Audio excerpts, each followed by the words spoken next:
kita tidak mau mewariskan air mata bagi generasi ataupun anak-anak kami nanti.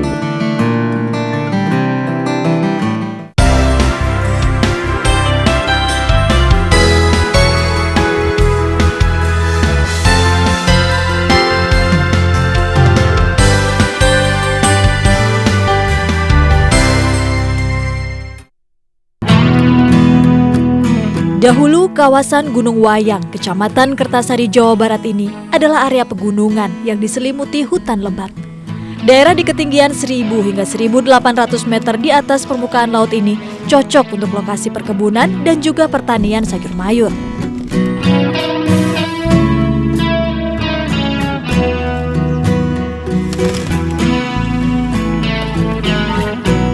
Kecamatan Kertasari merupakan salah satu sentra sayur mayur di Kabupaten Bandung, Jawa Barat.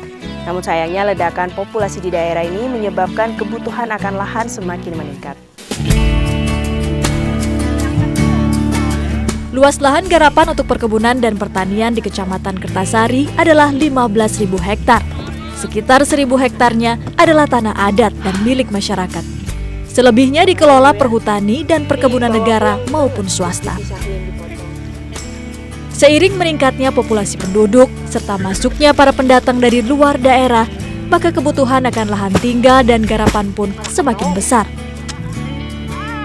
Mereka datang dan menetap dengan harapan dapat mencoba peruntungan baik sebagai buruh ataupun petani kebun sayur mayur. Salah satunya adalah Alit, wanita kelahiran Pengalengan yang menikah dengan warga asli desa Ciberem, Kecamatan Kertasari yang bernama Ayi Harisudin. Dahulu mereka menggantungkan hidup dari hasil kebun sayur seluas 8.000 meter persegi. Untuk menambah penghasilan, Alit membuka warung dan berdagang kecil-kecilan.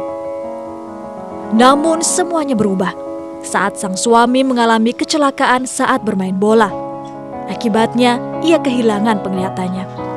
Semua harta benda termasuk tanah garapan mereka jual untuk biaya pengobatan.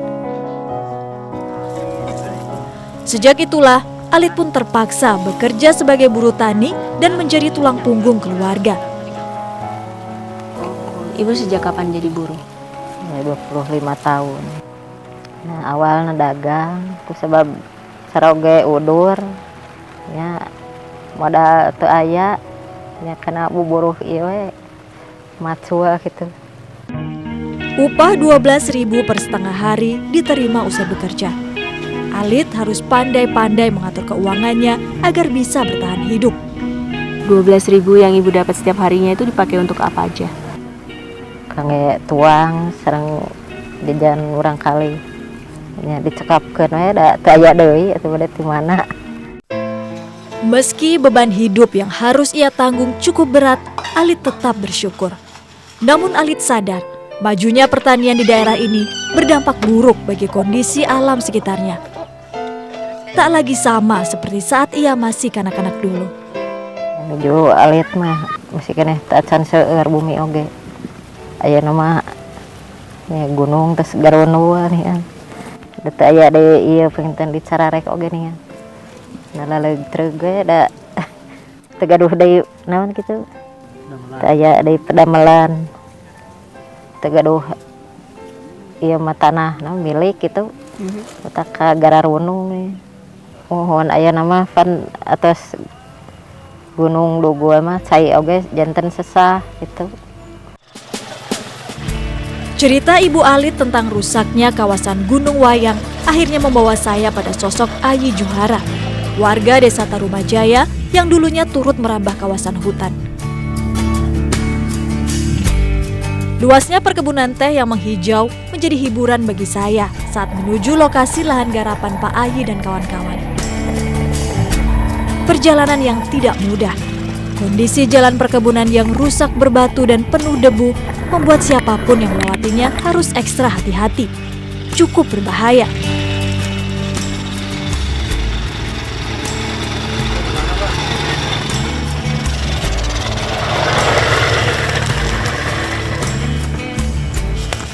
Itu teh bapak yang dulunya perambah. Yang itu ya, yang pakai baju Ya, pink? yang pakai baju pink. Oh ya, nuhun Kang ya. Iya, iya.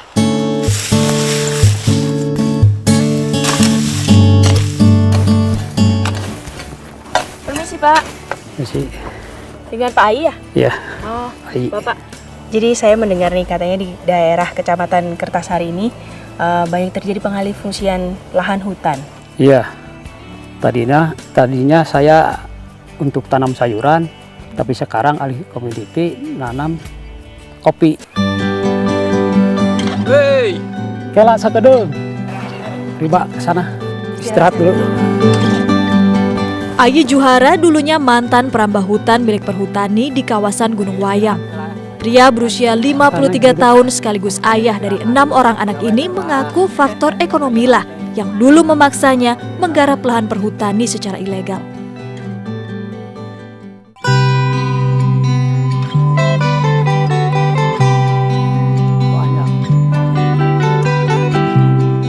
Bapak, alasan Bapak memutuskan akhirnya, ya udahlah saya akhirnya merambah hutan itu apa, Pak?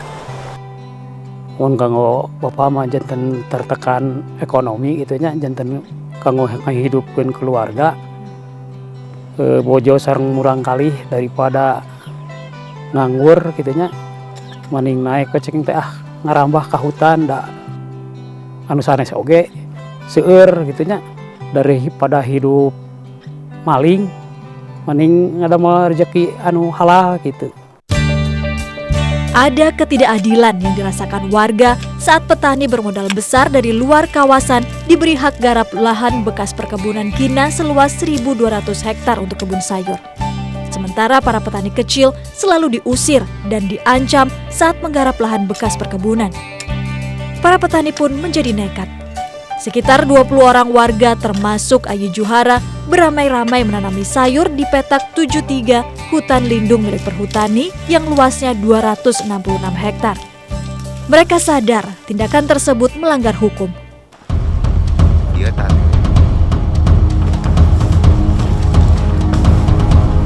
Pemerintah dugikeun ka abdi mah di udag-udag Polsus.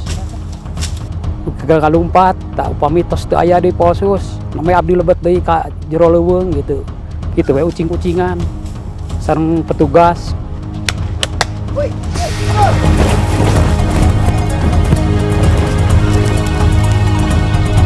Da petugas mah tara unggal dinten kitu nya aya waktosna. Jadi hari abdi mah unggal dinten gitu. Kadang-kadang aya wengi. Upami salik wae di lembur mah bujeng-bujeng gitu, bujeng-bujeng ka gaduh kanggo tuangeun. Ari abdi angkat ka leuweung mah nya alhamdulillah gitu lah aya lah cek paribasana kanggo meser biasa letereun wae mah gitu. Kini semua itu adalah masa lalu. Sebab sejak 2003 lalu telah dicapai kesepakatan di mana masyarakat diperbolehkan menanami lahan perhutani dengan tanaman kayu seperti kopi dan bukan sayur mayur. Namun masyarakat tetap berharap pemerintah memperbolehkan mereka menanam sayuran di sela-sela tanaman kopi sembari menunggu kopi-kopi tersebut bisa dipanen. Itu pemerintah teh nyuhungkeun kabijaksanaan we. Upami teh mah sayuran atau kanggo tuang sadi dinten abdi siap nanam kayu atau leuweung hejo deui siap gitu.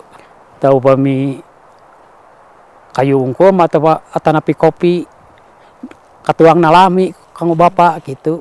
Janten kanggo tuangna atuh tina sayuran. Da upami ayeuna tos kerep deui makai moal tiasa di ka sayuran da hieum gitu. Janten bapak ge mundur sendiri gitu. Permasalahan lahan di Kecamatan Kertasari ini memang cukup pelik.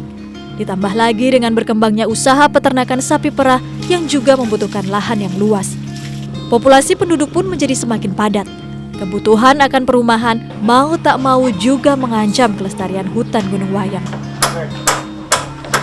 Namun tak semua warga tinggal diam menyaksikan kerusakan alam di daerah ini.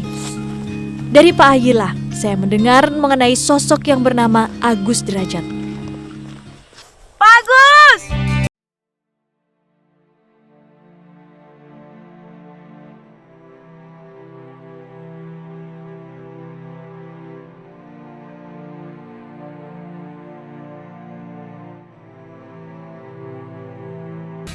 Oh ya siap. Gimana kabarnya? Alhamdulillah baik. Gimana? Ini sedang apa, Pak? Ini sedang penanaman, Pak. Pohon namanya Surian gitu ya. Agus Derajat yang berprofesi sebagai guru ini dulunya juga pernah merambah hutan. Namun sejak 2003 lalu, ia mulai sadar dan aktif melakukan penghijauan di kawasan Gunung Wayang. Bapak awalnya nih ya, yang membuat Bapak dari profesi guru terus akhirnya memiliki pekerjaan sampingan sebagai perambah hutan, apa itu Pak? Tahun 87 itu ya penghasilan saya lah kurang sedikit ya. Dikit sekali gitu, untuk hidup pun sudah susah. Jadi untuk itu saya mencari sampingan ya. Saya ikutin dari masyarakat di sini kan kebiasaannya tani di hutan gitu. Makanya saya ikut di hutan gitu. Alasan Bapak merasa terpanggil untuk melakukan penghijauan di Gunung Wayang ini apa? Ya pertamanya permasalahannya adalah keprihatinan saja ya. Seiring bertambahnya perambahan, terus lihat kondisi alam di daerah saya itu udah mulai udah memprihatinkan gitu. Perjuangan Agus menghijaukan kembali bukit-bukit yang gundul di kawasan Gunung Wayang ini tidaklah mudah dan penuh pengorbanan. Agus tidak menyerah. Ia terus-menerus menyerukan penghentian perambahan hutan dan melakukan penghijauan pada sesama warga.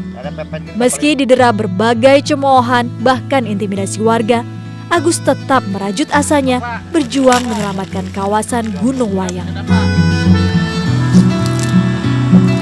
Ya kita tidak mau mewariskan air mata bagi generasi ataupun anak-anak kami nanti.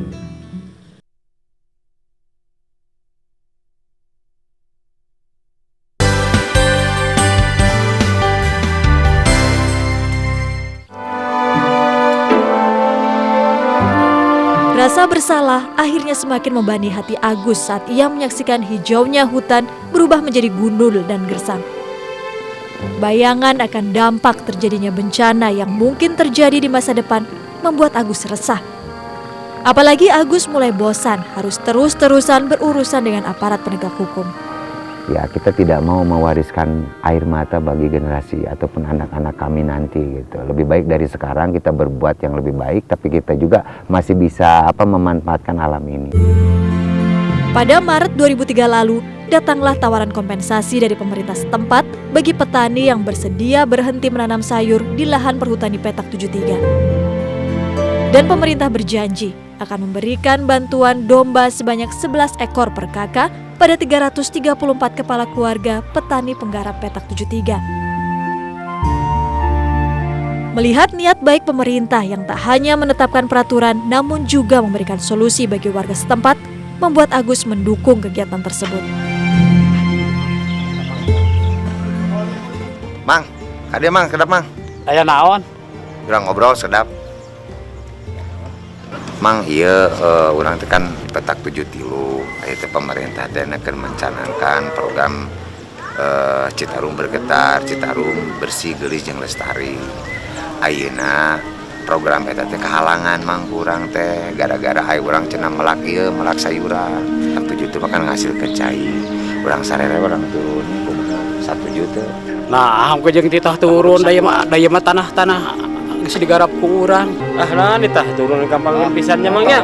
Tawan teu apa. Mana ayeuna anak pemajikan kudu diurus urang. Urang teh da geus ngeunah kieu panti kebon ayeuna jeung kudu turun teu pupuguh mah. Wah ti ditu nah kudu dibikeun teu kitu mah urang bertahan we. Urang mah secara nolak mah. Hari kitu mah ari abdi mah naon dadar mah hukunan ngabejahan, ngajak umaja ka Mang. Sancan beuki parah ieu Gunung Wayang hulu Sungai Citarum. Nya urang-urang turang gantilah usaha. Soal kerpisan lain mah urang ieu we urang neangan jalan lain ka pemerintah kumaha carana. Tah sakitu we ti abdi mah. Marangga sadayana. Sayangnya, proses realisasi bantuan domba membutuhkan waktu lama. Dan dari 11 ekor domba per kakak yang dijanjikan, hanya 2 ekor yang terrealisasi. Akhirnya warga pun kesal dan melampiaskan kemarahan mereka pada Agus dan menjulukinya pembunuh petani. Harunten sadayana.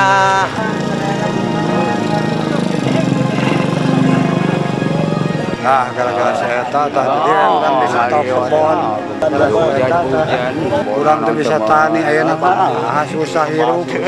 So Perlakuan warga itu ya pertama ya kalau ngomongin sudah tentu ya Mbak ya dengan berasa gerusuk gitu kalau saya lewat gitu ya. Lalu yang kedua juga pernah gitu sama teman-teman sama seperjuangan untuk menyadarkan mereka itu dengan teman-teman dari LSM gitu ya. Seperti rumah kami satu malam atau malam yang berikutnya dilempari gitu beledung gitu dari atas tuh gentingnya pecah. Selanjutnya adalah fitnah-fitnah, Mbak. Jadi kan kalau ada bantuan ya udah Pak Agus Derajat yang dapatnya. Selamat pagi anak-anak. Namun bukan intimidasi atau teror tersebut yang paling menyakitkan hati Agus, tapi tindakan petani yang memindahkan anaknya dari sekolah tempatnya mengajar serta pengrusakan dan penebangan tanaman muda yang baru saja ia tanam membuatnya sempat didera rasa putus asa. Contohnya begini, kalau kita nanam misalkan ataupun nanam kayu gitu kan, kita nanam berapa ribu, ada yang nggak hidup, terus ada yang udah hidup agak gede dikit, udah ada yang nebang. Beruntung berkat dukungan keluarga dan kawan-kawan terdekat, Agus mampu melewati masa-masa kelam itu. Ia pun terus merajut asa menghijaukan kembali daerah Gunung Wayang. Hingga akhirnya pada April 2003 lalu tercapai kesepakatan antara warga dan pemerintah setempat, di mana masyarakat diperbolehkan menanam tanaman kayu seperti kopi dan bukan sayur mayur di lahan perhutani yang telah ditentukan. Kalaulah di situ Cisantina ini dengan 7 mata airnya dan hutannya Gunung Wayang sebagai hulu Sungai Citarum ini kering gitu ya, apalagi yang akan terjadi ke bawah. Di sana kan ada 3 waduk ya, ada 3 waduk yang memerlukan aliran Sungai Citarum ini, yaitu ada waduk Saguling,